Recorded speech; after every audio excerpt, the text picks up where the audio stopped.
here first, and I really don't give a fuck with any. We're live. Okay.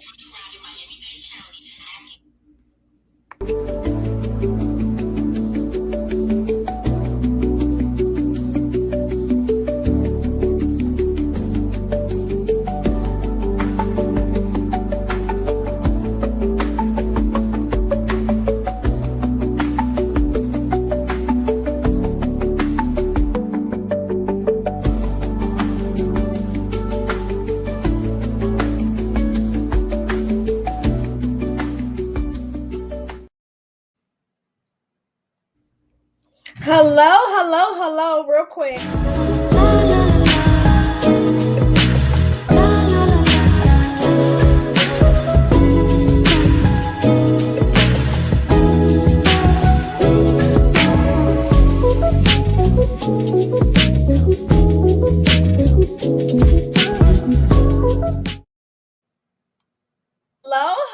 Hello, my beautiful stones and gems. Thank you for clicking this video.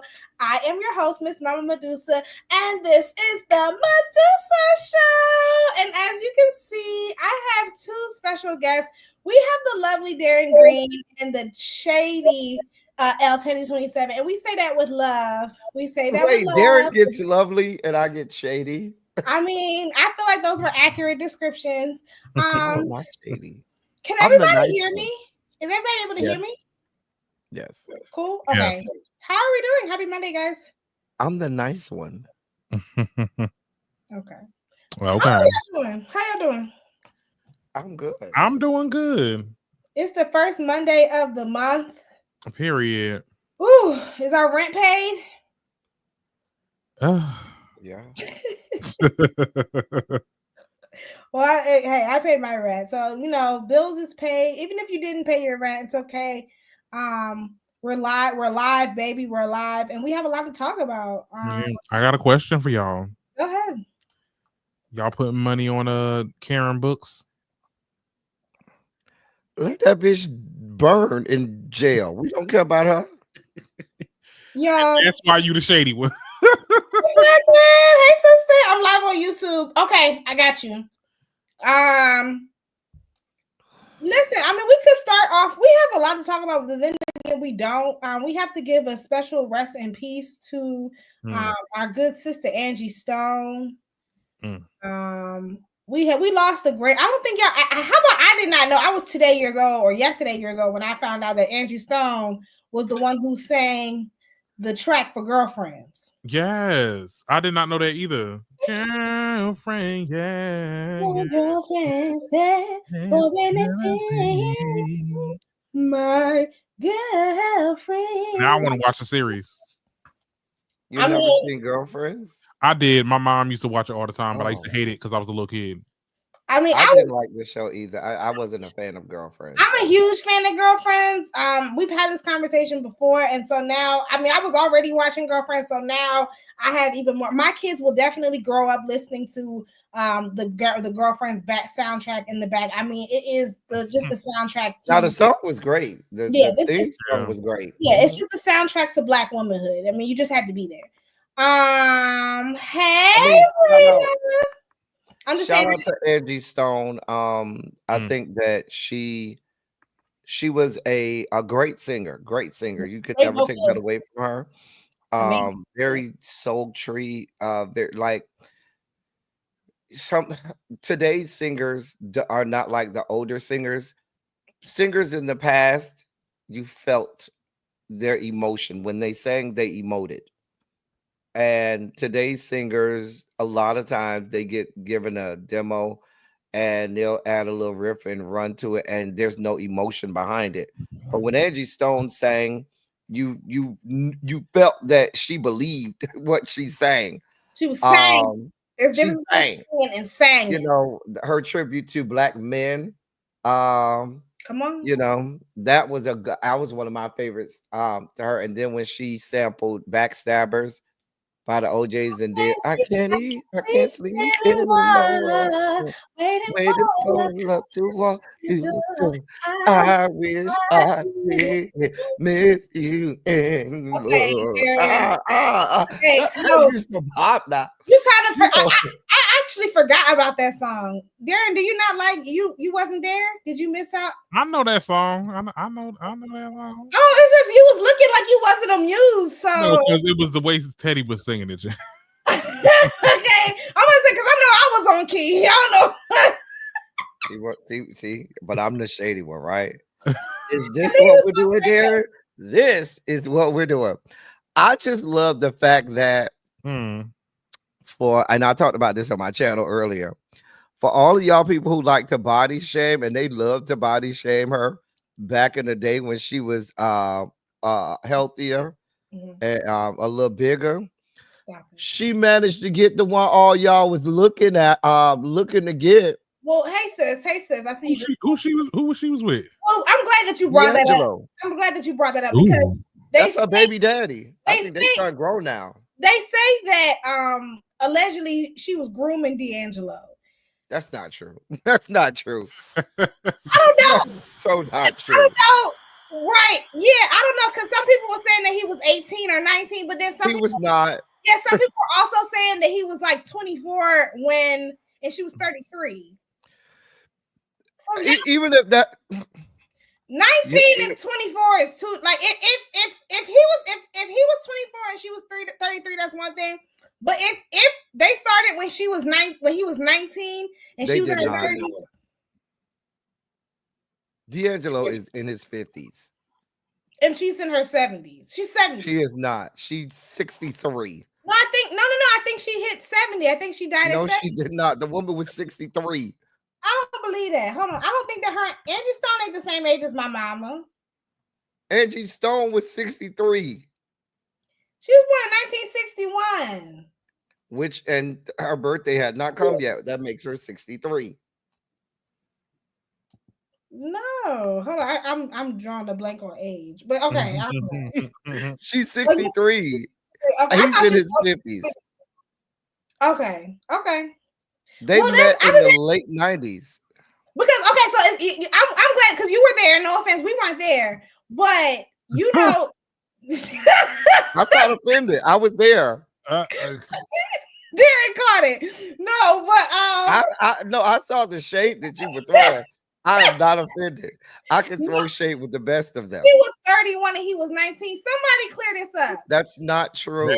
Now. Yeah, that's not true. That is what the people are saying. That would make her 12 years older than him.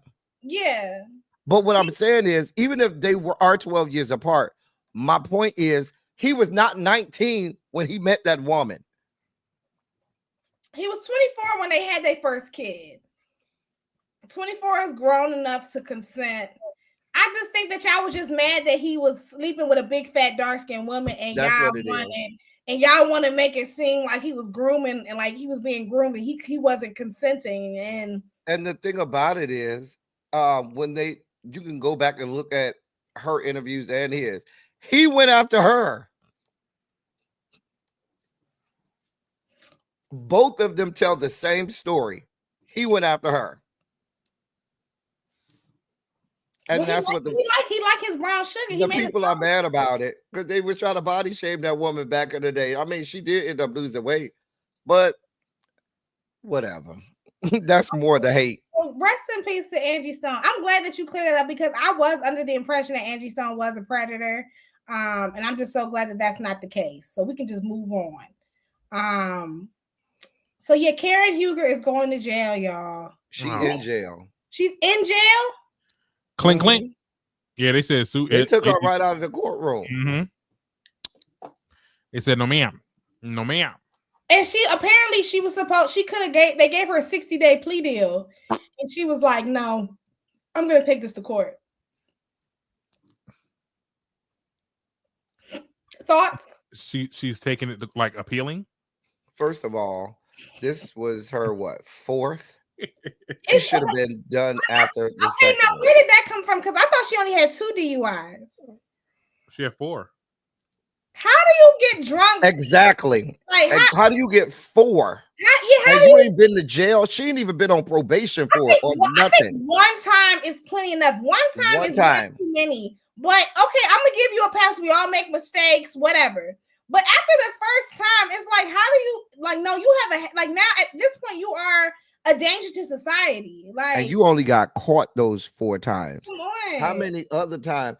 Like the judge even said, in the ruling, he said, by the time you got the second one, the ink hadn't dried on the first one. That's how close they were together. And Karen, where do you have to go that you got to be this drunk? Like, why can't you just like? What is going on? You have She's a gold digging ass hussy that was up there probably chasing the next piece of peen down to the doggone DMV. Let's just be clear. How did we get here? She came from the country down to the North Carolina when they barely had running water and barely had electricity. And she rolled up at the CBC to get put on and to get, hemmed up by somebody that was gullible and let her, and she found Ray, who had some money, down to the CBC. She got her blocks beat in, secured the bag, had a baby, and here we are. What part of North Carolina is she from that ain't got no running water? She's from Virginia. Stop it. Like, I want you to stop. North Carolina. She's from Virginia. You keep saying that she's from North Carolina. Isn't it Surrey, North Carolina? Virginia. She's from one of the places they got running water over there. Honey, that girl from Flint. Stop. That's not funny. They got outhouses. All right, let's move on. She from the place where they still got outhouses. What else is going on, y'all? What else is going on? Did y'all want to talk about this Telbo Rackins dude, and then we can talk about who is that? Who? Am I getting his name right? The man that was unalived by his white girlfriend, and he was like saying that he'd rather sleep with a black dog. Oh, excuse me, he said he'd rather fuck a dog than to fuck a black woman, but the dog gotta be white. Now, what kind of shit? But the dog gotta be white. Okay, ooh, bestiality. Ooh, Lord. But like, it's like, I'm sorry. Can I just say something real quick? Honey, that girl cleared the error. That's what that white woman did. That, that's all I have to say about that. Honestly, like, this is why it's so funny, right? And we're gonna keep it cute, and because I can already tell by y'all face that, But for me, a lot of times when we have these conversations about interracial dating, they be thinking that black women are jealous, and it's like, I'm not jealous because I know that these are the type of men that y'all are supposedly taking away from us. These are the men that we're losing. These anti-black, self-hating niggas that practice bestiality. Like, you want to just say you want to fuck a dog. Like, you ain't got to bring black women into this. You ain't got to bring dogs into it either. Like, goddamn. I don't reserve space for these people that be over there with the people descended from the Caucasus Mountains. Micah says she from Teddy. She from VA. Y'all know Teddy don't fact check. Now, why would you say now, Micah? That's not nice. Teddy does be fact checking. He just says he just don't give a fuck about like. Yeah, it's all. I mean, North Carolina, Virginia, Georgia, one of these backwood areas, they'll have running water over there. It just interchange the state. Not locked up. They won't let me out. They dig holes in the ground for 2 reasons: the bathroom and for Darren, alcohol that they make. You agree with this? Looking at the what? Darren, you ain't got family. Moonshine and restroom. They dig holes in the ground. I got family in the South, but we all moved up north. But my thing is this, okay? I ain't got nothing against the South. I mean, Teddy, he from the South, so I'm not from the South. I'm from Miami. He's from Miami. I mean, that is the South. That is not South at all. You was South. No. The people from the South will tell you when you leave the Panhandle of Florida, you've left the South. So when you go to the peninsula of Florida, you left the South. Do we have any thoughts on oh boy? Okay. Yeah, there's. I mean, I feel like that's just like that other guy where the white girl killed him a couple years ago in Miami, and he was saying all of that disparaging stuff about. Remember, he was African or something like that, and he had all of these horrible things. Where she said that she was in the wrong house. No, this was his girlfriend. And she, she said that he was aggressive to her, but we later found out from the friends that she had always been aggressive to him and she killed him. Oh no, it's so many of these cases that it's hard to keep up. Yeah, he was African, or whatnot, and he had all these horrible things to say about black women and stuff like that. Like I don't reserve space for these types of people. I Yeah. just really don't. Like, baby, you took him out, baby. He probably happier. Leave it to him. He was happier with you killing him than to be with a black woman.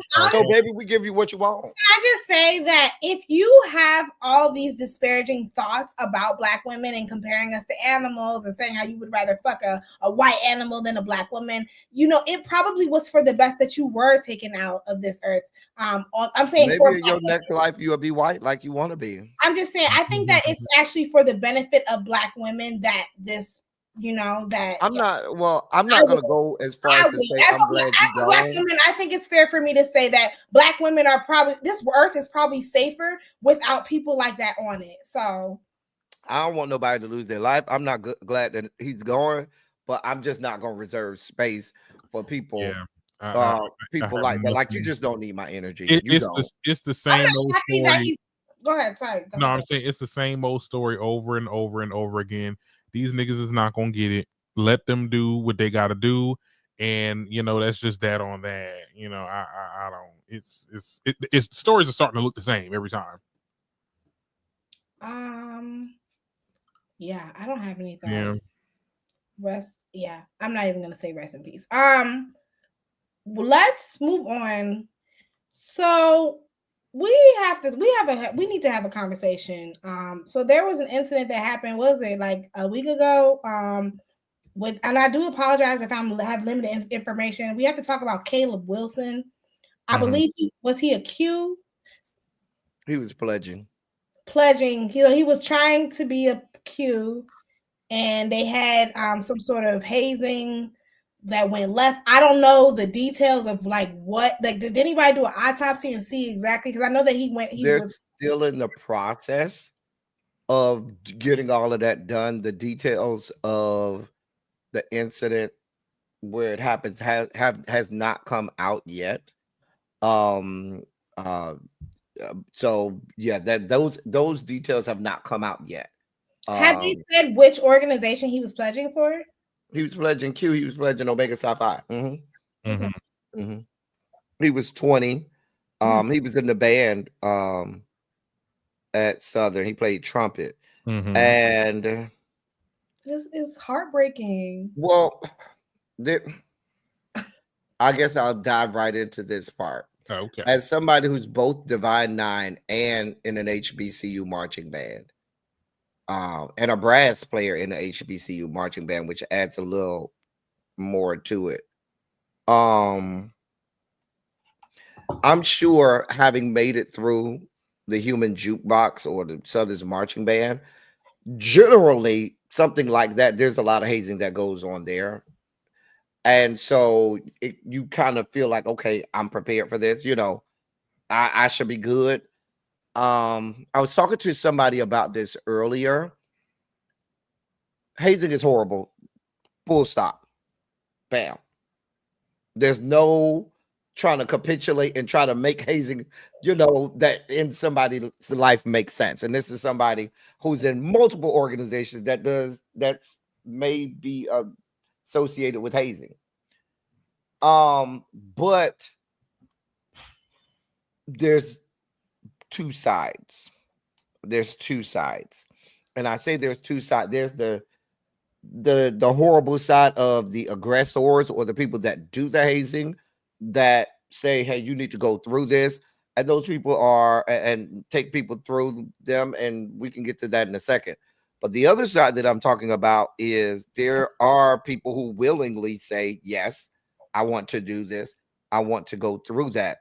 And even as somebody who has been through hazing, statute of limitations on all of my stuff is over, so it does not matter. But that notwithstanding, you have to know who you are. You have to know your own self, know your own body. And when enough is enough, you got to stand firm and say, hey, bruh. And there's a lot that goes, and I know you looking like that, Medusa, but I'm coming at it from the other side. Before I go to the horrible nature of the people doing the hazing, let me go from, because there's a side that never gets told. The other side that doesn't get told is you have this young man who wants all of it, wants all of the things that go along with joining these organizations, wants the status, the notoriety, everything that goes along with that. So they are willing, and sometimes now and when I say willing, absolutely willing, to the point where you find in a lot of organizations, we found people who have pre-existing conditions or situations going on with them, and they may never even disclose that or never even say that. And I ain't even gonna go to hazing. I'm talking about something as simple as the band. I'll give you a perfect example. We're in the band. We do stuff like calisthenics and running, where you got to go get in condition for marching band. This ain't no hazing. We ain't Nobody's getting beat. And I've had people that were joining the band and not disclose I got some condition, and they're over here damn near and I gotta make them sit down. Hey bro, what do you got going on? Go have a seat. Oh no, I'm good. Go have a damn seat. Okay. So I think the marching band. No. I just use that as a light to it's say a little bit different. No, I'm using that as an example of something just that innocent. They'll do it for something that innocent. And for something like an Omega Psi Phi and some of these other organizations, they will go through anything to be a part of that, even to their own detriment. Darren, go ahead. I mean, I hear what you're saying, and there's always going to be two sides to every story, but I do think that, and if I'm not mistaken, has there been other situations? I know there's been other situations in Greek life in general, but like when we're talking about like black fraternities, is this something that has happened before? I'm glad you brought that up. Not even just statistically, but just flat out. There's exponentially more white people in white fraternities and sororities that are killed on a yearly basis than there ever has been in the black fraternities and sororities. What ends up happening is one death in a black fraternity and sorority will get blown up. It'll get the spotlight. It'll get the microscope. It will be seen as if there's this raging problem and people are dropping dead and falling out dead. And I'm not saying the fraternities and sororities may not need to clean up some stuff that they got going on, but the way that, it is publicized and the way that the attention is brought to it, you would think that every year we got 30 people dying in black fraternities and sororities, and there's more than that in white fraternities and sororities. And now here's the difference. The difference is a lot of their alumni come from the uppermost inner circles within white America, within politics and influence. So what they'll do is stuff like this, and I'm telling you, this is fact. They'll do stuff like, let's go to the university. Hey, the university president or whatever, you're a part of this white fraternity, we can make this go away. We'll give y'all a year or two off and we'll make this go away, and the news and the press won't find out about it. The black fraternities and sorority is going to be all over the news. It's going to be everywhere, and we're throwing you off the yard for 20 years. So and I'm not trying to lighten the fact somebody did die. I know. I'm not saying that you are, but from my experience, and maybe it's because I didn't go to a HBCU, but for me, from an outside perspective, Teddy, the way you're describing it, like how, these things happen and it gets blown up and it gets all this media attention because they're black, I don't experience that. And maybe it's because I'm not in the HBCU setting, but in my experience, these things be happening and everybody is hush, don't say nothing, don't. In fact, and it's like, and really, it's, to me, it's the white. And in fact, a lot of times when these things happen, they are pointing to what about the whites? And what about the whites? What about the PWIs? And this and the third. Temple just had it. When I was at Temple, they had someone being some white fraternity was graping the freshmen and shit like that. It was like a huge news story. And and best believe, I remember a lot of HBCU people would weaponize this incident at Temple. What about the whites? What about the whites?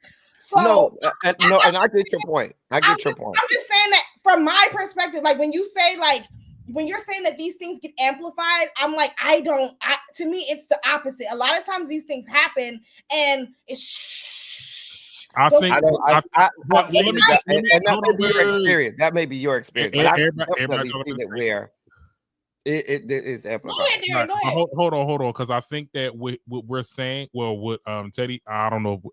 Let me just say what I think, because the whole blowing out of proportion, I'm not saying it's coming to a point where people, I did kind of notice after this story came out that people were like specifically like pointing out like the entire D9. You know what I'm saying? Like just there was this one post on Twitter that had that every chapter in the D9 saying that y'all need to stop and advocating for these communities to essentially cease to exist. And I think that's not the answer. I just think what Teddy said, you know, there needs to be new management, people that are doing foul play and foul practice. I think that needs to be a thing. But when we have to be very careful when we make statements like that, because this is how communities get underfunded.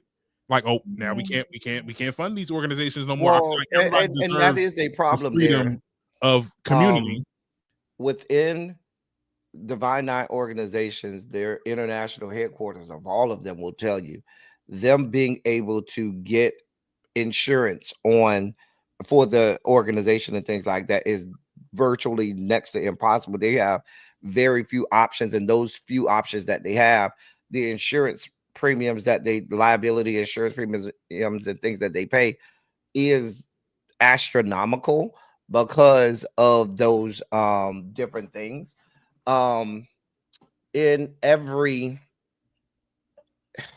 This is nothing new, okay?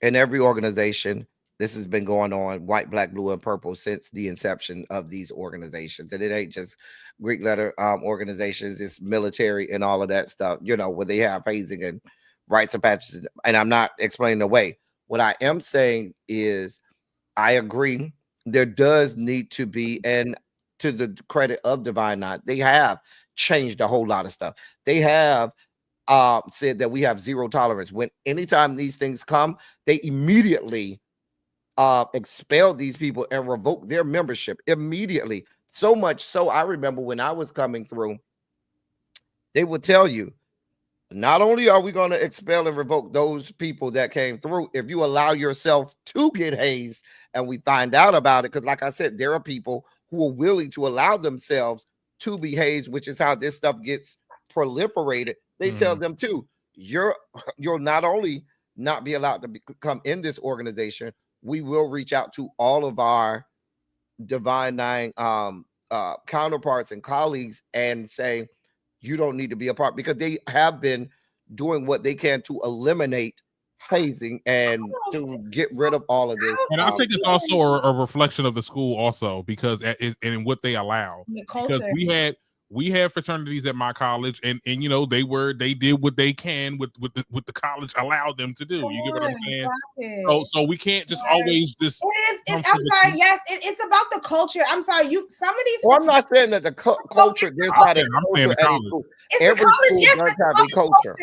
The college, some of these colleges do foster a safe environment for certain fraternities and sororities to feel like they are above the law. Like, and it's certain what colleges. Do you mean by that? What do you mean? No, I'm not saying it like that. I'm saying that there's certain colleges that regulate, and certain colleges don't.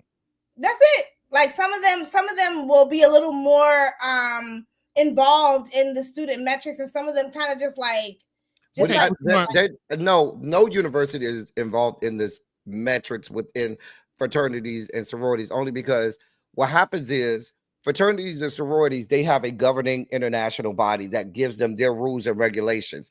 What schools can do is a school campus can have their own set of rules for every single organization on that campus. So that's the school, for example.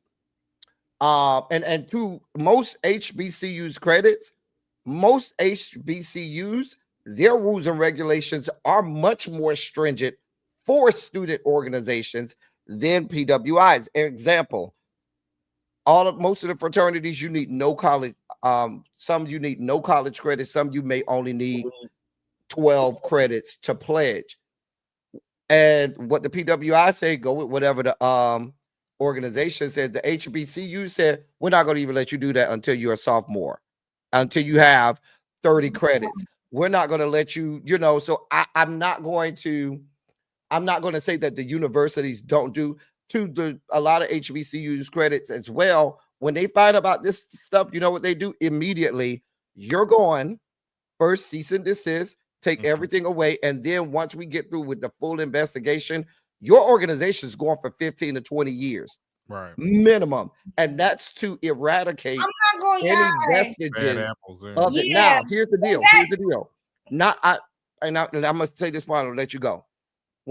I do think that there is a culture, and that culture, I don't think is the fault or result of the school administration. It's the fault and result of the student body and what that student. And so the administration may be saying, these are the rules, you better do ... But the school administration, they go home at 5 o'clock. And you got things going on, and students they have a culture after the that they did. I want to say something. The only thing that I disagree with, and again, I'm not a Divine Nine member, so but I don't know if you can say that you allowed yourself to be hazed. Like, I don't know. I feel like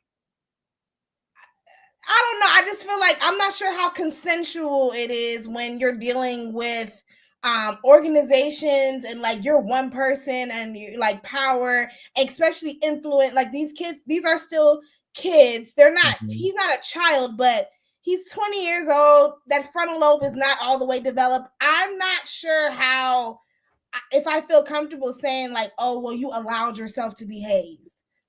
I don't know. I feel like that's tiptoeing on the line of like victim blaming, especially. But then also, if you don't really, and you can correct me if I'm wrong, El Teddy, but if you say no, then you're not in the community no more. So then it's like wait. He says not. So so explain.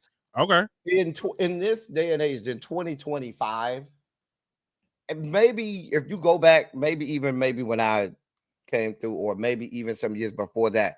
You're right. There were times where you either in or you out. Now, what a lot of the organizations used to do, they would vet people out. If they knew you were somebody that wasn't going to be ready to go through the process, you just weren't getting voted in. That was real easy. Nowadays, the organization has remember you talked about numbers and stuff like that, Medusa? Those organizations have put in things to try to mitigate that and keep from doing stuff like that. So what they'll do is they'll ask you from the beginning, what do you want to do? You can either decide you want to go down this path and do it the old way, or you could do it this way. And they'll give options. You still gonna end up now. It becomes like you said, and I know when you go on Medusa, some people feel peer pressure. Some people feel like I don't want to feel like I'm alienated or ostracized because I didn't go through that whole process. And that's not that's not a true example of like a consenting situation where I'm being peer pressured and all kinds of things. Like, so no, I don't know. And then it's like, I don't know. Can I just say this, right? I'm just saying this again. I did not go to a HBCU, but I will say this culture that y'all are talking about is one of the reasons why I didn't go to a HBCU.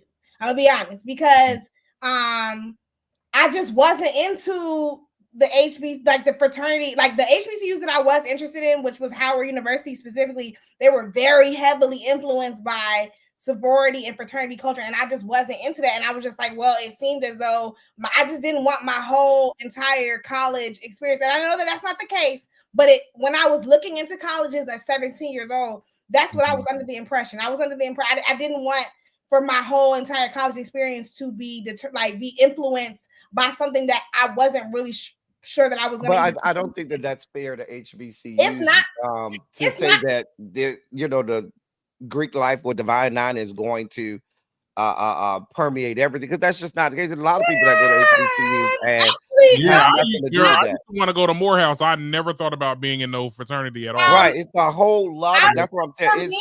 When I went to I remember when I was looking to go to Howard, I remember we couldn't even have conversations. Like we had to have these coded conversations because certain people were were pledging and it's just like, girl, I'm not a part of this organization. Oh, that was gonna happen. That happened in my PWI school. It didn't happen. it didn't happen when I was. That, I don't think that that's like, But Temple is just a bigger school. HBCU thing. Temple is That's a big person school. thing. I feel like some schools are more influenced by Divine Nine culture than others. Like Temple University was not really influenced. It wasn't. Whereas Howard was highly And influenced can I by. speak Temple to? was a bigger Can I school, speak to so this it wasn't comment? not Can everybody you that highlight went this was comment, into that. Medusa? Can you highlight the last comment? I do want to speak to that. Go ahead. I'm gonna highlight it. I let me be clear and unequivocal, because I stated from the beginning, if you recall, hazing is wrong. Full stop. Hard stop. And I'm not equivocating on that, but there is a such thing as people allowing themselves to be hazed, and that doesn't mean that I minimize what that person went through, because it's horrible regardless. You understand what I'm saying? But I cannot, allow myself to, say that does not, for example, and people only think about hazing when the result is what we have today, not knowing there's a whole spectrum of hazing. That's Hazing not can be harmful. That's me not right here saying, yelling at Darren feel like that made him uncomfortable or demeaned him. Immediately that can be classified as hazing. Immediately that can be classified. And only because if he's a pledge and I am a member, and if I hazing is not just physical, it is emotional, mental, and so all of that. And so what I'm saying is, what is the classification for hazing? Like, what's the difference? What's the difference between like a cute, not cute, but like a standard practical ritual and hazing like can be something as simple as me telling you to do a skit and you said I don't feel comfortable doing that skit. That can be seen as hazing.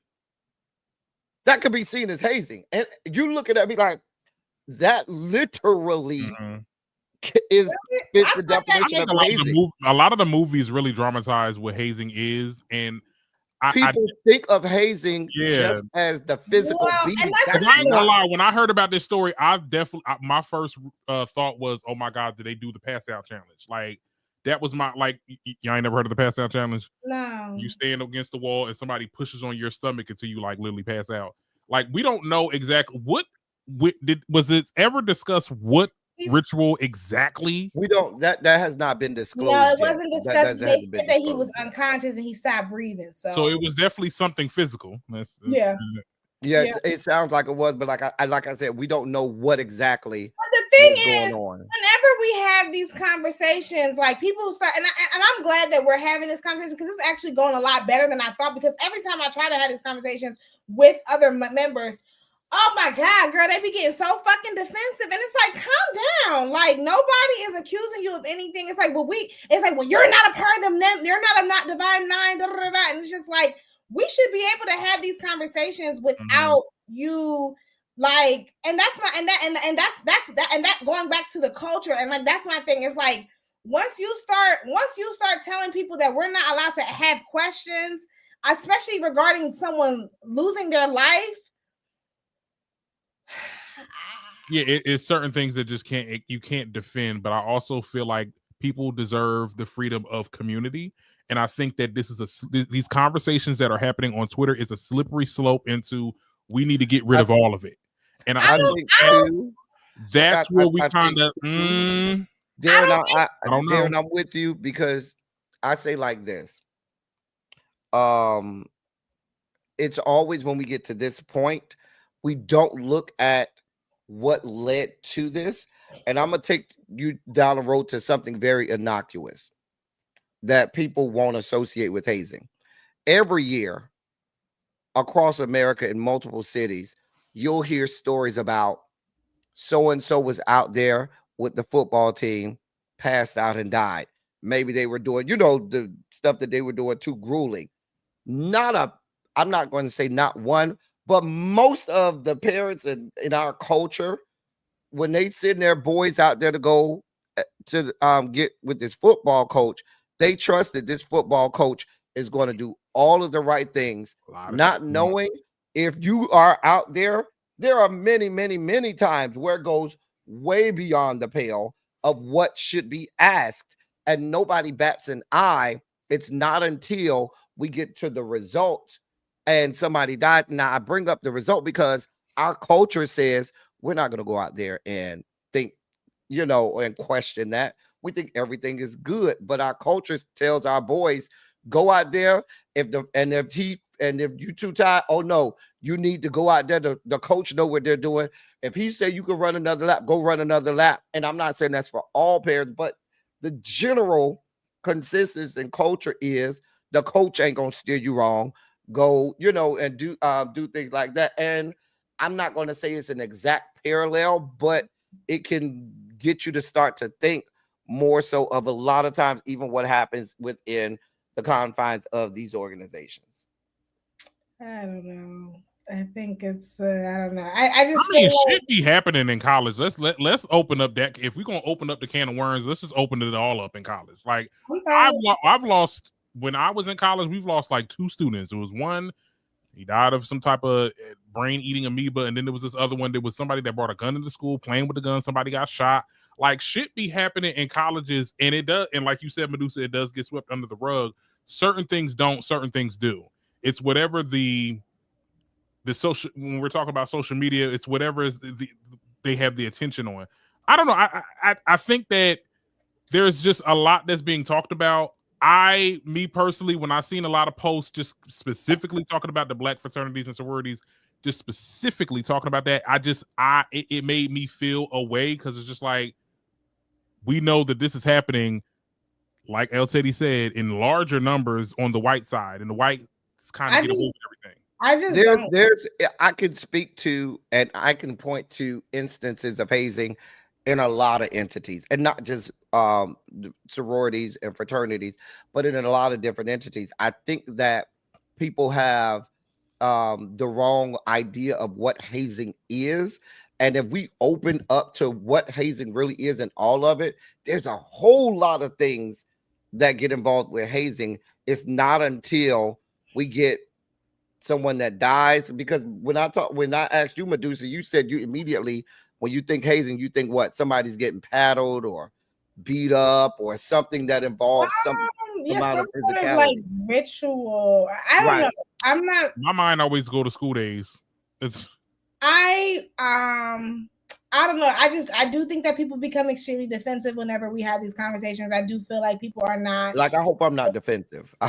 I don't think that you're one. I'm not talking about you. I'm just saying in general, like whenever we have these conversations, it's just like, well, you don't know it. And it's just like, calm down. Mm-hmm. Calm down. Like, and I do kind of don't like it when people be like, well, the whites. Like, I don't give a fuck about what the fuck is going on in the white organization, bitch. If I send my black ass son to a school, especially at HBCU, I expect for him to be taken care of. Like, I expect, like, I didn't send my son. I sent my son to school to pursue a higher education. Black men are already not pursuing higher education as it is. So the fact that this young man lost his life, and like going back to the culture, it's just a lot of materialism, and I just feel like the Divine Nine this is not the same organization that we've been, like, y'all are like not you, Teddy, but I'm talking about the people who are like really defensive of the Divine Nine organization. Like, y'all are defending. It's like, this is a different organization, like this is a different monster, and it's like, I'm sorry, I feel like a lot of times, like, not you, but I do feel like sometimes when I'm having these conversations with people, they stuck in the fucking 50s, and they talk about, and I'm not trying to discredit all the things that the organization has done, but I'm just talking about in terms of harm. Like, in the last 20 years, a lot of harm has been done. Like, and I don't think that I don't mean to push that, but I don't think that's fair to Divine Nine to castigate them, saying I don't know that in the last 20 years Divine Nine has been that horrible. Okay, well, I've heard a lot of stories. I've heard a lot of stories about what? Let's bring them up. I've heard a lot. I mean, just stories alone. I've heard a lot of stories about shit like this. People dying or damn near coming to. Well, there's a lot of things at play here. In the last 20 years, we're living in a time period much different from parents, grandparents, because we have things like internet, social media, information age, all of that, where these things are much more readily available to you than were in the past. Also What I'll heard also say is, that um the the purpose of some of these organizations has to shift with the community and with the culture of Black people as well. If you go back to the early days of Black people, when we were segregated and we needed community and we needed these organizations and entities to uplift us, to help push the culture forward, they were a part of the civil rights movements and other major movements that was needed when Black people started not to be as communal and started to get more splintered during the days of integration, and not then the what the organizations were needed for shifted and changed. yes. For example, a lot of that community that you saw that the organizations had in the beginning shifted to not so much at the HBCUs, but certainly at PWIs, where there's a much smaller Black community and you needed the support of other Black people. Those Divine Nine organizations were And very this vital is to my them. issue with the Divine Nine, the members of the organization today. Like, I feel like there is a need for them, but they're not adhering to it because a lot of them are materialistic as fuck. A lot of them are more worried about paying dues and all, and just the aesthetic of being a part of the organization than the actual building and community. And so to me, But I it's think just you have like, that. You always had that, and you have that with every. Or I think you've always had that You've had that with within the almost every organization, and you have organization in that this for country. every organization. I feel like Let's bring Every up the church. organization has Let's not bring up the Black that. church. The Come church on. is I think notorious for all of that. we're moving away from we're moving. My point is that we have moved away from what this organization was created for, and I'm not a part of the Divine Nine, so I don't even know. Like, I'm not trying to discredit all that they've done and the reason why. I'm not trying to take away from that, but I'm talking about now. Like, I don't find that the members of the organization now are upholding the same morals and values that were being upholded when it was first started. I don't think that's fair. Now that I can say, I don't think that's fair fine. because I feel like you may have outliers, and every organization has bad apples.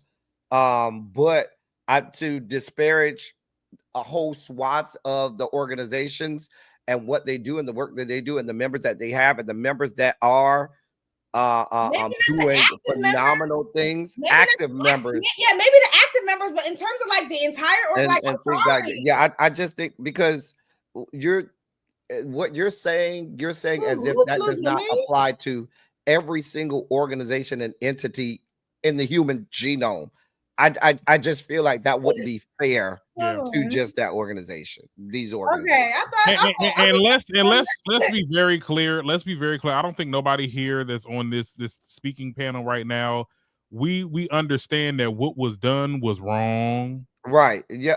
For all of the people said that I'm trying to explain away the fact that this young man lost his life and making it like I'm like, oh, it's all his fault. And, oh well, no, that's not fair. I just think that we shouldn't generalize an entire community. That's my point.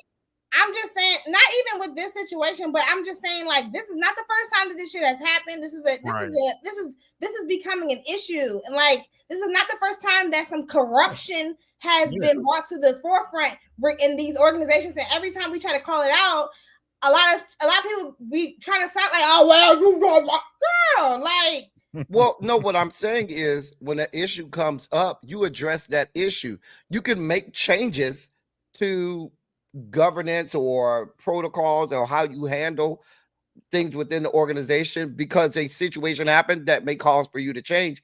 Yes, but I don't think that you say, oh well, the whole organization is done. Let's throw it in the garbage. I think the problem is we don't know.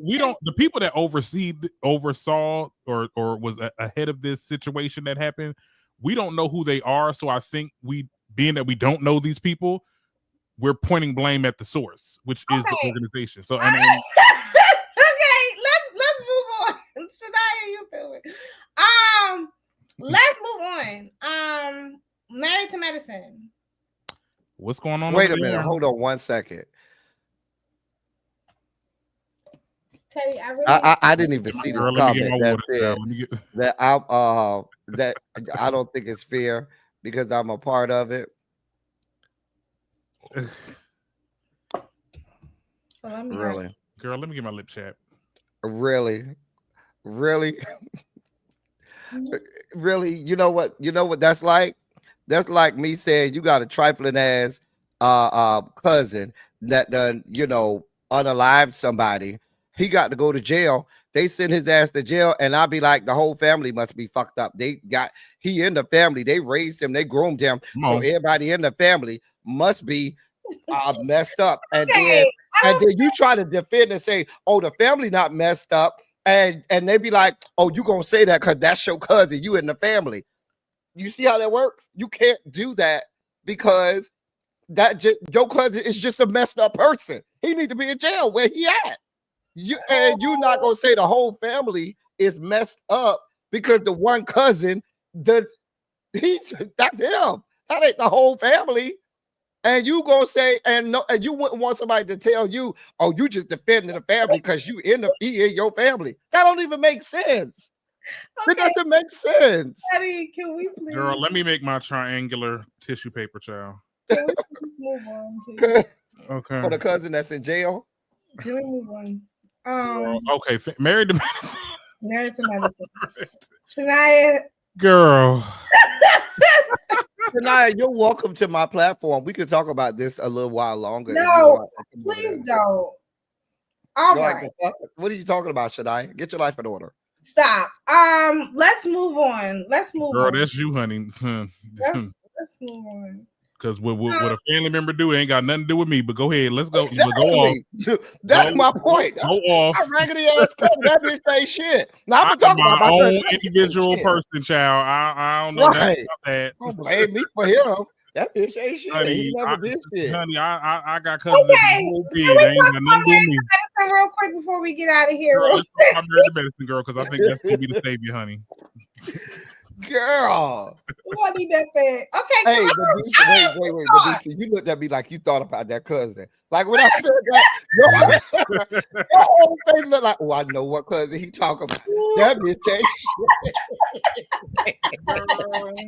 Girl, shut up. That look like, oh, I know who you talking about. He ain't shit. Ain't me, but that bitch right there. Okay, can we talk about married to medicine because I have some thoughts. Go ahead. What aspect? I think it's all about this whole situation with Greg and. Can I just say something? I think we can all agree that Greg is wrong, right? For the most part, I think we can all agree. But I'm gonna be honest. Okay. I don't want to defend Greg, but I do feel like there were certain things that he said that I agree with. Let me just say what Greg did that I agree with. One, I'm sorry, King coming up to him talking about she can say whatever the fuck she want to say to you and whoop-de-whoop-de-whoop. No, that's unrealistic. Tell your wife, girlfriend, whatever, don't say nothing to me and I won't say nothing to her ass. I'm sorry, like that whole she can say whatever the fuck she wants. If you got a problem, you come to me as a man. I just don't. I'm sorry. I don't agree with that. And I'm talking about as a woman, as somebody who is raising. I just don't think that. I don't think that we should be encouraging women. Just like how a man should keep his hands to himself. Okay, yeah, I agree. I also don't think that we should be encouraging women to just say whatever the fuck they want to a man, and then thinking that it's another man's obligation to come and save her and be her damsel on some damsel in distress. You talking about quad? Yeah, I just don't think that we should be encouraging women. Or she can say that he can say whatever she can say whatever the fuck she wants to him and whoop-de-whoop. I just didn't. Right. I don't agree with that. One, two. I do feel like King escalated that whole situation. Yes. I do. I feel like he escalated the whole situation. Honestly, if you wanted to beat Dr. Greg's ass, you could just beat his ass and just said, honestly, I got smoke with you because I heard that you put your hands on my woman, and I want to. I got smoke with you, and I want to beat your ass because of that. Mhm. Well, all this carrying on, and oh, you said shut the fuck up to her. Well, I think you should. And first of all, he didn't tell her to shut the fuck up. He said, I think that she talked too fucking much, and in that situation, she was talking too fucking much. It was You a big can't. difference. Yeah. You can't. I think that when you on a show together, people are likely to say whatever they gonna say to each other. Okay, You can't be if you that sensitive. I agree with what you said, Medusa. Because if you that sensitive, that if you gonna get mad anytime somebody says something to your girlfriend or whatever, then you need not have her on the show. Last thing, You need to talk to her. There was one more thing that he said that I agree with. I don't agree with how he said it, but I do agree with him. I'm sorry. When he told that woman, when she was talking about, he was like, well, it was going to be a fight to the death. And she was like, well, I don't think anybody was going to die. And he was like, well, what was you going to When he asked that woman, well, what was you going to do? And she said, I'm combat trained. Bitch, me and him, we both said combat train my ass. Because I'm sorry, it's like, T, you're not getting it. No man wants his woman fighting for him. That's not cute. It's not attractive. Get this video thumbs up if you agree. Like, and so I agree from, like, he's saying, like, he's pretty much saying, bitch, I'd rather die. I'd rather this nigga beat my ass to a bloody hope than to have my woman fighting for me. That's what I feel like he was trying to combat trained. And for her to be like, I'm combat trained. Think that, but in my brain, when he said that, I'm thinking some old school male patriarchal society stuff, because I know a lot of men, they looking for their woman. If I'm over here getting drunk, you better be over here throwing some hands with me. No, I know like I don't know any men. I do. I know several. I know several. Speaking of real men, and these are real men. No, you going to talk about that woman, Heavenly? You already know. Let me speak to Heavenly. Let me speak. Give me the devil's daughter. Now you know how you know how y'all say let me cook on this one. Okay. See, I know this whore. See, Heavenly is from my area. I know her ilk, her type. Heavenly reminds me of I shouldn't say every, I'm not going to put in a broad stroke, but majority of the women her age in the community that I grew up with believe the same thing, sound the same way, do it all of the same, and say some of the most deplorable things out their mouth and don't give a damn. I do not believe that she's apologetic for what she said at all. I believe she meant every word of it. I think she's mad that she said it on camera because that might cost her a few coins and some subscribers and stuff like that. Oh, you're talking about that live that she did. Because she came back and apologized and I want the community. Miss Cohan was on the line. Always. I know her type. Yeah. From the first season 1, I said that's it right there. I knew immediately. I said I know her type. Right. And it made no sense for her to even say that, because first of all, she said that, because at the end of the day, real men, not gay men, protect their women. Not no gay men with no woman. Let's be very clear on that. Right. She was like, not gay men, not bitch men. You were saying all this to come for Greg. But, and this is what I say about Heavenly. Because you really was trying to call him, saying he was gay. You were using Exactly. You were trying to imply that he was gay. You were taking a dig at his sexuality. And it's just crazy because we were talking about this on the Medusa show. In fact, I was saying, as a woman, I actually feel safer amongst gay men than I do with straight men. Like, I feel more protected. I feel like I've said this before. Like when I'm out, like I've had gay men like really like squabble up for me, like and they don't even know me. Like gay niggas do not play when it comes to me. I'm I'm a princess when I'm in the presence of gay black men. These straight niggas, they don't give a fuck. They don't care. But that's why I was just like, what are you talking about, Heavenly? Yeah. Like, and what's so sad is there's always this attempt and a lot of I don't want to play. I don't want to paint like I don't like do broad strokes, but I oftentimes see women will fall for the trap of trying to pit black women against black gay men, not understanding that they have been allies for a long time. I'm gonna give you. Now. This is where my age come in. I'm gonna tell you what I know. Mm-hmm. My grandmother's generation, those black women had no problem with the LGBTQ plus community. When we were segregated, black people ain't had no issues with the LGBTQ plus community. They were all a part of us.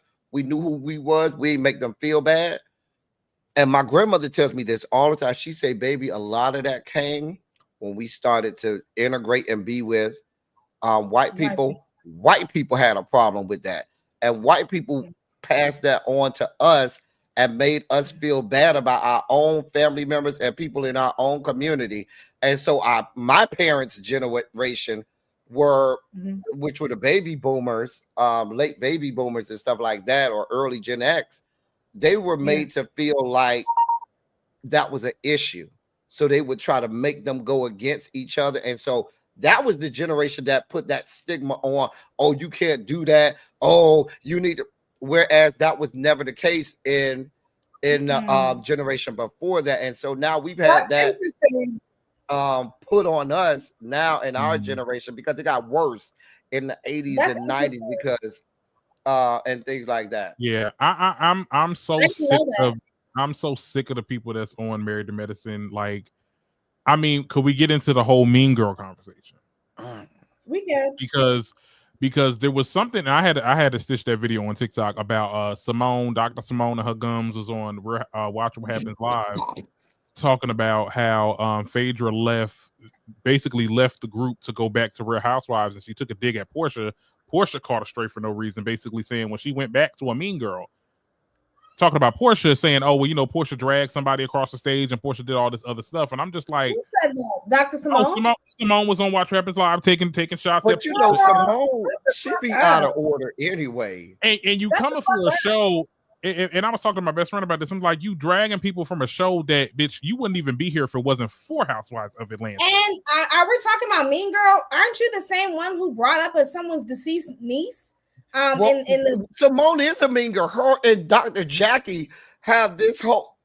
She's the last one to talk about Mean Girl, and they hide it behind. Oh, we're just outspoken. We just want to keep it real. Get the fuck out of here. I'm sorry, I have the clip. I just wanted to show it for the people what it is. So when you have a conversation with somebody, if somebody gets upset and it goes to the left, most men, real men, not gay men, not bitch men. You know what I'm saying? The guys that are kind of soft, but real men are gonna feel like, you know what I mean? Straight men are gonna feel like if you tell my wife to shut the fuck up, I'm gonna have a problem with it. I mean, that's just it is. I'm like, sorry. She said that. And can I just say something? And it's the same thing with Dr. Jackie, right? Here's the crazy part about these situations. These are not private conversations. Like, you would think that, you know, these were recording from a private conversation. Like, even though what she's saying is still harmful, I could give her a little bit of grace if this was in a private conversation, even though it's still wrong. But the fact that you're spewing blatant homophobia in front of an audience, a live audience of people, and they're saying it like it's real, like it's just fact and gospel truth. Like, that's the part for me that's like, no, this is actually alarming and this is concerning. And it's the same thing with Dr. Jackie. Dr. Jackie, when you were saying that thing about black women being lazy and shit, and sometimes black African American women, y'all have a tendency to be lazy, and y'all like you said that in front of an audience of people, so it does make you wonder, like, well, damn, bitch, if you're she said that black women exaggerate their illnesses to doctors and stuff like that, which is very dangerous because doctors will do that. And then for her to be an OBGYN, no. But what's even more dangerous, because Dr. Jackie, you sound stupid as fucking, like you don't know your own history. You are an OBGYN. Do we not know where modern gynecology came from off of black women's bodies with Dr. James Marion Sims? And they didn't even believe that black people felt pain. And they did hundreds of surgeries on these women. in gynecology, and you're a freaking OBGYN saying that like you look And she stupid. sat there and cried on video, playing the goddamn victim. And she said this with her whole chest. Whole chest. With her whole, she said, sometimes, as a matter of fact, you nigga women can be a little dramatic sometimes. She said that with her whole chest in front of thousands of people. And so that's my thing with Heavenly. You ain't got to apologize. Fuck you apologizing for. This is how you feel. No. You said it. You said that gay niggas are soft. Yeah. Stand on it. And calling yourself getting emotional. We got no fear. We all know what happened. Andy Cohen called you and you got up on the damn live and you're I'm just emotional right now because and again, let me apologize for what I said before. I made a lot of people feel uncomfortable by something I made, and it was mistaken. And I want to say I apologize. It was an ignorant statement I made about, being a real man, or whatever. I want to apologize for that again and again. Y'all know, if y'all know me, y'all know I didn't mean anything by it, but it doesn't take away from somebody I might have hurt their feelings. So I will apologize for that again and again and again. I was wrong. That was an ignorant statement. And I'm just emotional. What you it's mean? It's like how many lines did you do before doing that video? How is it mistaken? How is it mistaken? Mistaken for what? What were we confused about? What context are we? Very blatant. You were blatantly homophobic. Very blatant. Just like how she tried to sit there and say, "Oh, context matter." Jackie said that same thing. They are all one and the same. Exactly. This is what I'm talking about, bro. And it's like even when you go and look at the Dr. Jackie footage, even when you go 5 minutes before, 5 minutes after, you said the context is not there. The context never is there. Anytime somebody says you took it out of context, bitch, girl. You said that gay men are soft and bitches. There's no context that needs to be taken. Like, there's nothing to take out of context. That's how you feel. And I'm so sorry. It don't make it no better that allegedly, supposedly, your son is. Ooh. Like, let's BBLs killing y'all. Let's wake it up. The reason why your son don't want to come on camera and doesn't feel comfortable being filmed is because the people are talking. These Atlanta streets are very small. We all know your son. Allegedly, your son been running them Atlanta streets, and he don't want his homophobic ass mama. Him being on this show is a conflict of interest, and we see why, because his mother is a blatant homophobe.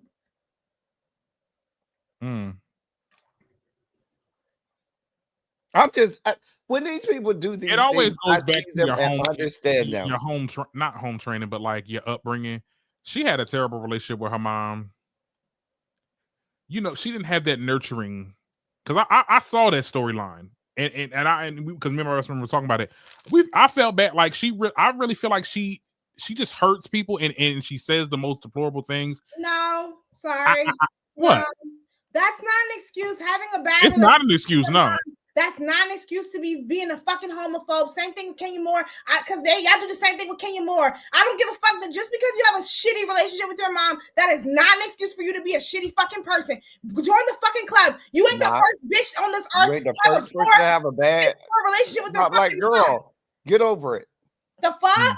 That's not an excuse for you to be bringing harm and making harmful rhetoric. Yeah. I'm sorry. My thing about it is, and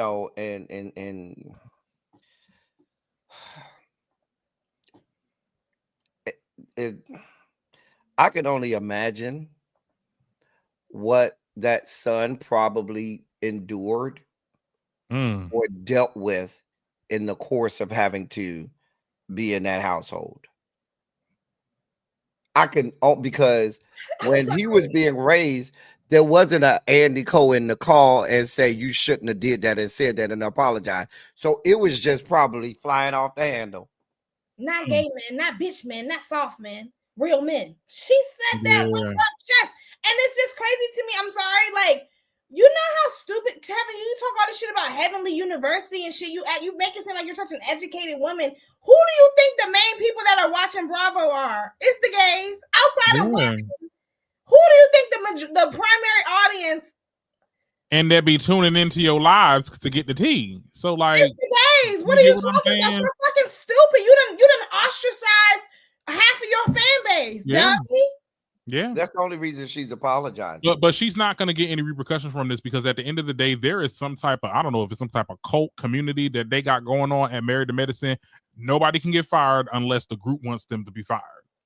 You know what it's like? It's very similar to the people descended from the Caucasus Mountains that make stuff that we buy.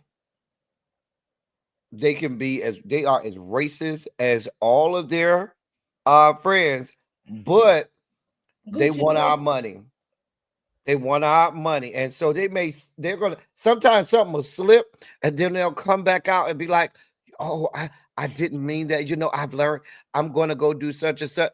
Baby, you ain't doing nothing. You are who you are, and I believe you. And in the same way, a lot of people, especially on shows like this, oftentimes you see them. They have what they call pocket punks that they'll have around them so as to cloak and disguise latent homophobia. They'll use you for what you can give them. Baby, you can give me a good beat, a good look, help me make a few more coins, but inherently, I don't really need you like that. You ain't you can good. say that about Queen's Court. Kaya was a blatant homophobe, and anybody could see that. And Maddie turned a blind eye to it because she was making money, and it wasn't until her community was being affected by the homophobia and transphobia, then that's when it became a problem. Yeah, because anybody check on Carlos?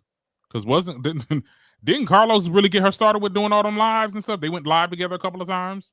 Who, Heavenly? Yeah. I thought that was Oliver used to be helping her a lot with that. Oliver, but I be seeing her and Carlos be talking. I don't think. Apparently, they're not friends either. Oh, they're not. Oh, okay. Well, her and Funky Dineva are friends, and Funky Dineva was defending. Well, not defending. He definitely reprimanded her for Miami, like me. But he was like, "I'm still her friend." I know that. Okay. Listen. So what you saying? You saying that are you saying that the women around that area in that age bracket are homophobic as fuck? Native culture of Miami is very homophobic. Yeah, I would even Miami say is very most of the black people in Miami are descendant from Caribbean culture. So you got a large Bahamian culture, a large Jamaican culture, a large Miami. The black people in Miami are not like, that's why I say it's not the South. The South is a lot of Black American culture. Miami, most of the black people in Miami, even if you got native Miamians, Miami was started by Bahamians. And most Bahamians, but in a little bit of Seminole Indian tribes. That's it. And then you got a lot of Jamaicans coming in, Haitians coming in, maybe VI. So you got a lot of Caribbean, and you know how Caribbean culture is. Very homophobic. I mean, it depends. I don't know. The culture that I'm a part of is, I can't speak for all the Caribbean girlies. Real quick, y'all think, are y'all concerned about Sweet Tea's? Yeah, they say that Sweet Tea, they think that Sweet Tea might be getting her head knocked in between a washer and dryer. Shit, damn. By Dr. G? That's what they're saying. They're saying that based on the conversation where they went, like, it sounded like she was scared. Like, yeah, like, no, when they had the doors closed and stuff and they was going. Yeah, she was like, oh, I really didn't even pay attention to that scene too tough.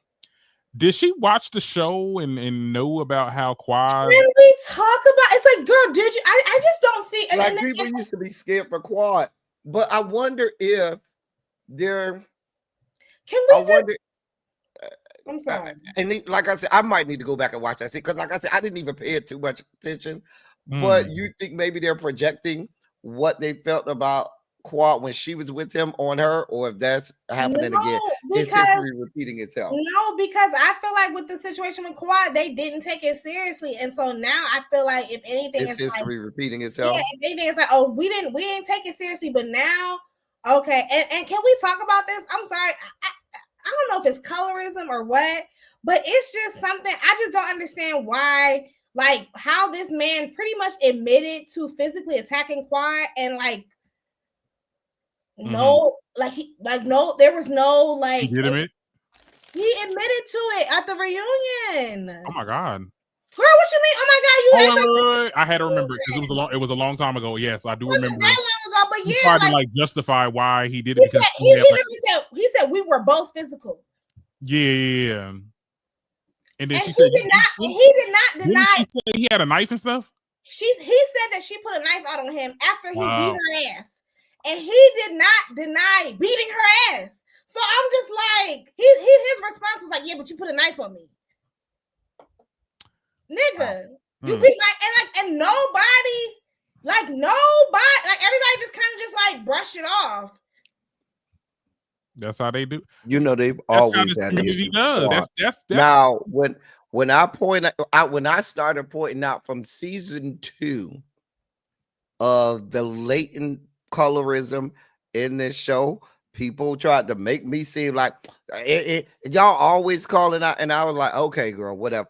And now I don't even get into the colorism conversations because so many people who most times benefit from colorism try to brush it off and try to make it seem like it's like when white people say you're always pulling up the race card. You know how when white people throw that at you when they know they're being blatantly racist and have all these microaggressions at you. And it's like when I get into conversations and this stuff, you know it's colorism.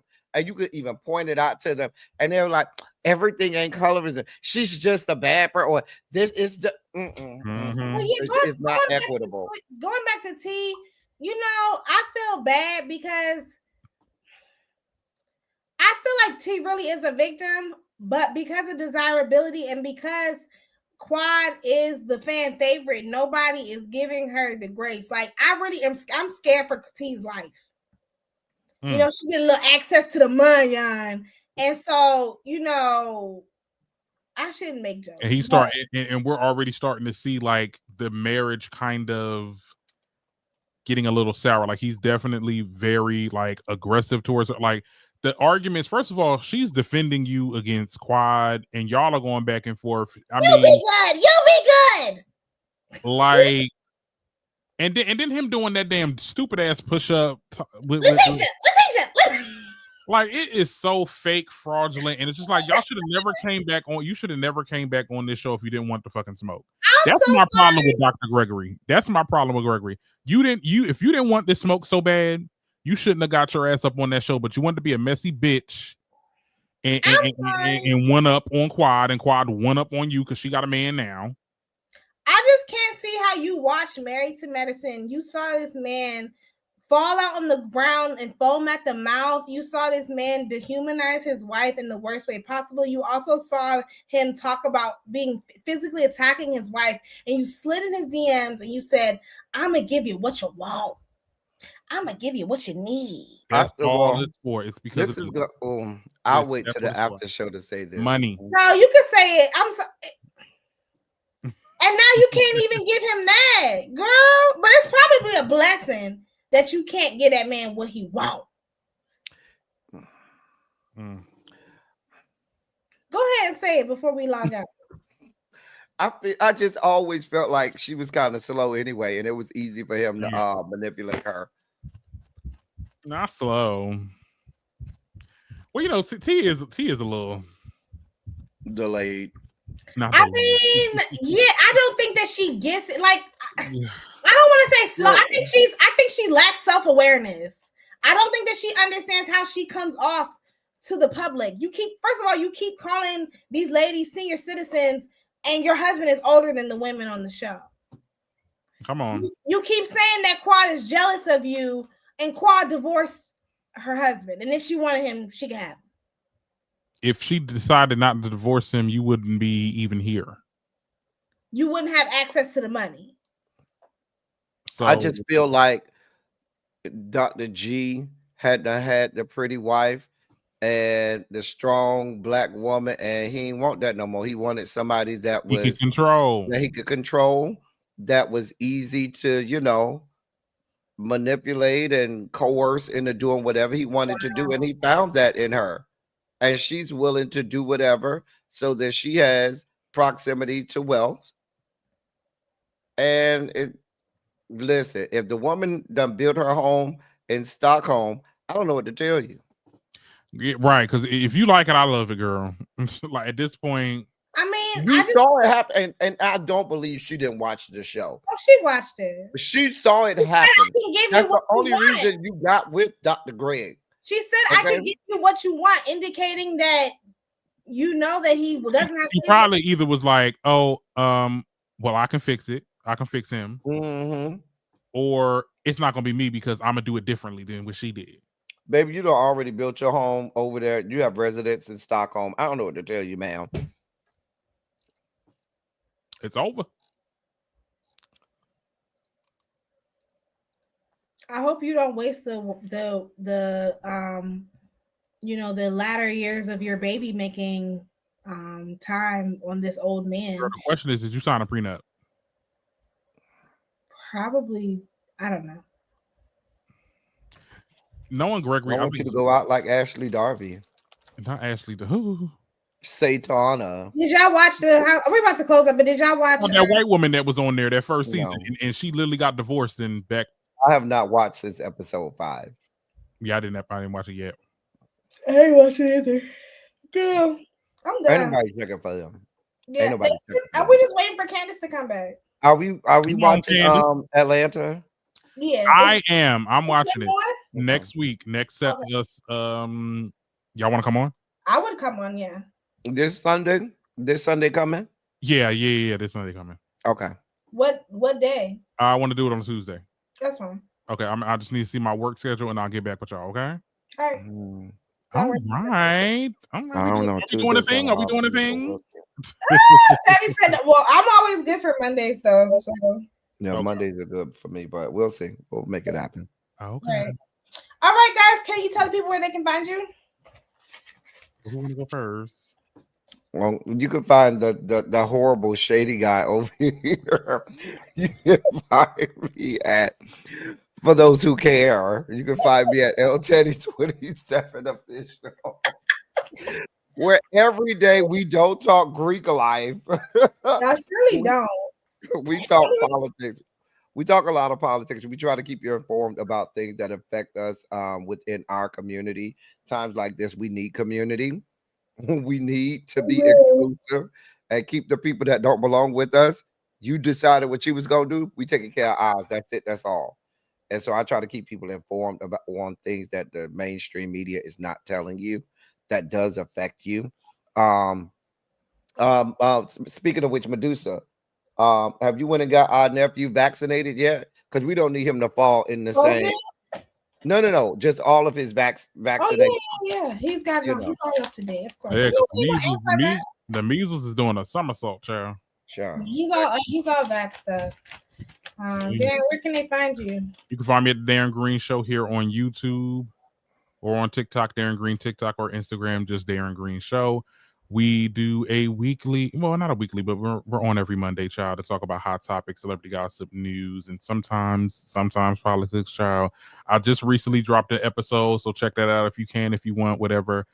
Girl, the algorithm trying me, child. They try me. My people would kill me if I did once a week. They would be so mad with me. I feel like because I work, like I mean, I want to do more, but it's just like, you know, it will be a chore. It's a chore. It's a chore. Is. I can't. Y'all can find me. Y'all know where to find me. I'm just if they want to be mentors to Sweet Tea, they should act like mentors. Why victim blame Sweet Tea? Because they're mean girls.